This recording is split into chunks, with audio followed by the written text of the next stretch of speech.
पृथ्वी एक ऐसा ग्रह है जहां जिंदगी सांस लेती है, लेकिन पिछले कुछ समय से ग्लोबल वार्मिंग एक गंभीर पर्यावरणीय समस्या बनकर सामने आई है, जिसके कारण पृथ्वी के तापमान में निरंतर वृद्धि हो रही है।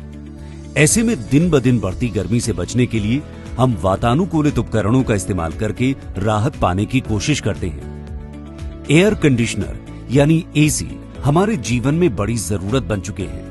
एयर कंडीशनिंग की सर्विस न सिर्फ एसी की उम्र बढ़ाती है, बल्कि ओजोन लेयर को नुकसान पहुंचाने से बचाने में भी मदद करती है।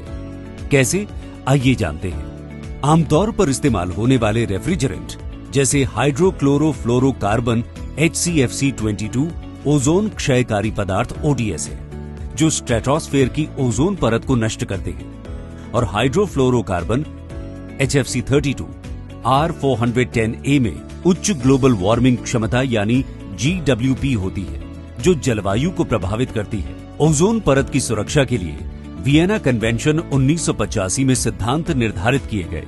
इसके परिणाम स्वरूप 1987 में ओजोन परत को खराब करने वाले पदार्थों पर मॉन्ट्रियल प्रोटोकॉल नामक एक अंतर्राष्ट्रीय समझौता हुआ।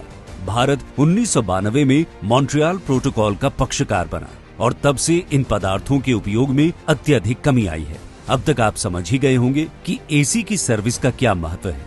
अगर नहीं तो समझ लीजिए। एसी की रेगुलर सर्विसिंग नहीं होने पर वो इनएफिशिएंटली काम करते हैं, जिससे जरूरत से ज्यादा बिजली भी खर्च होती है।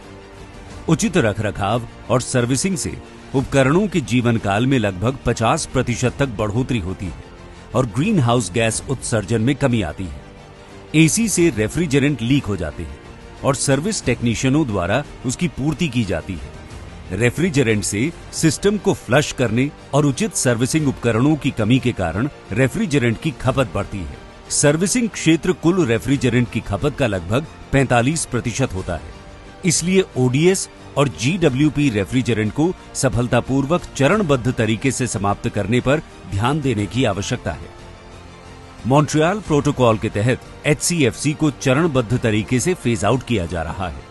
भारत ने HCFC में वर्ष 2023 तक 35% की कमी के लक्ष्य के मुकाबले 50% से अधिक की कमी का उल्लेखनीय लक्ष्य हासिल कर लिया है। ICAP 2019 के अंतर्गत सर्विसिंग को विषयगत क्षेत्रों में से एक के रूप में मान्यता दी गई है। ये plan standardised curriculum, training and certification scheme का सुझाव देता है। OEM और गैर सरकारी संगठन अपने टेक्नीशियनों को प्रशिक्षित करते हैं। ITI, पॉलिटेक्निक, ESSCI भी कौशल विकास और उद्यमिता मंत्रालय MSDE के दायरे में प्रशिक्षण आयोजित करते हैं। HCFC phase out management plan के तहत HPMP स्टेज 1 में 11,500 और स्टेज 2 में 17,000 तकनीशियनों को प्रशिक्षित किया गया है। स्टेज 3 में 25,000 टेक्नीशियंस को प्रशिक्षित किया जाएगा। सर्विसिंग सेक्टर की सबसे बड़ी चुनौती है नए फ्लैमेबल रेफ्रिजरेंट्स को सुरक्षित तरीके से संभालने और नए विकल्पों और गुड सर्विस प्रैक्टिसेस के बारे में तकनीशियनों की limited knowledge. Standard training module का अभाव भी एक बड़ी चुनौती है।